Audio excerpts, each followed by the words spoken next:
Okay, hello and welcome to Belton High School. We're going to show you today how to change a wringer spring. It's a common problem on these Rubbermaid knot buckets, and there's not really much to it, but if you don't know what you're doing, it could be kind of confusing. In order to pop this out, set it like this on the floor, and if it has a little holder here, you might want to put a board under it because you're going to stomp on it and that'll keep it from breaking that. So you got to pop this out in order to get this spring off of here. Alright, so now you're free here.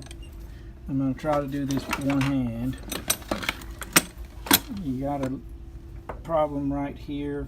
You want to slide this out, so you're going to have to switch it around here like this, where it'll go over the top. Push it through there. Okay. Take off your old spring. I'm going to put those springs.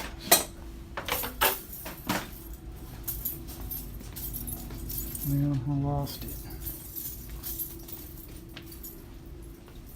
Okay, here's the new part. And you can just order these online. They're not very cheap though. Here, I'm going to set this down for a second. Alright, and when you get it out of there, you make sure you put it on here right. That's backwards like that. This part here is going to hit against the back of this wringer, so it's going to go on just like that.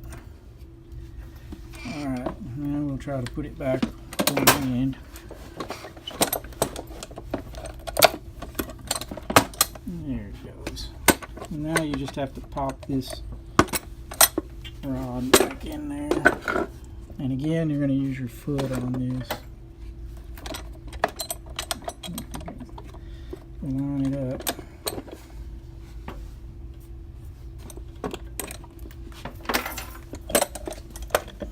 Okay.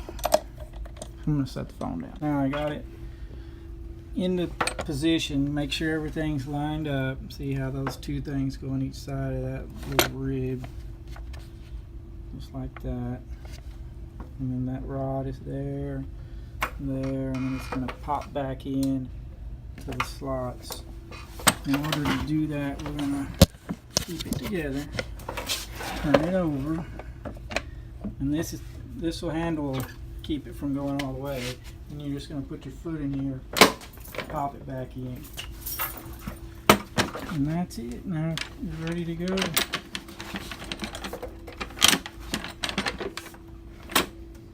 Just like new.